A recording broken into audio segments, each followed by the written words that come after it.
Good morning, everybody. I'm going to be doing my demonstration for my web tool, and this is Edublog. So for my year-long instruction, I chose a blog so that way my students could be able to see how they've grown from the beginning of the year to the end of the year as a writer in my class, whether they're able to write longer in their quick writes, they improve on their sentence structure, the wording that they use, whatever it may be. I just want them to be able to see how they've grown.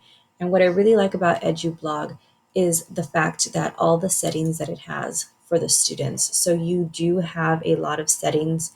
And because my students are young, they're sixth grade students, you can choose all the privacy settings that you want, the modifications on the student blogs, who posts on the class blogs, if you approve the comments that are being posted, if you approve the student blogs.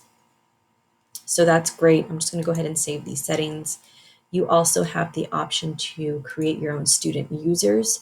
So you add a new student, you create their username, you can create their password, you can invite students. So you would create a code, and whatever your code may be, like teacher 123 is what I used, and you would just copy the code, post it on your Google Classroom, post it to Remind, Class Dojo, wherever it is that you'd like to share information with your students, and they would be able to join the code.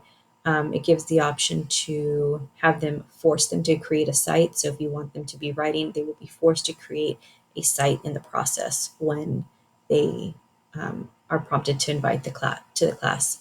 And from your dashboard, it's very easy to manage your students and the settings. You invite students to publish a post right here, super easy.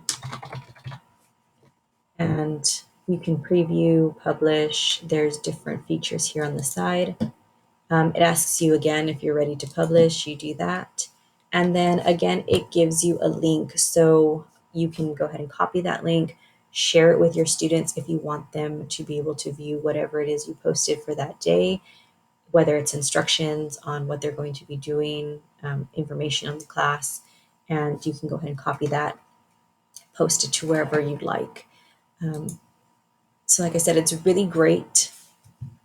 I have a bunch of hellos because I've obviously recorded a couple of times doing this, but I think this is really great. Like I said, I like all of the features that it has, that you can create your own class, that you don't need an email address. So if your students don't have emails in sixth grade or even younger, if you would like to do this in a younger, like the upper elementaries grade levels, then that would be great as well.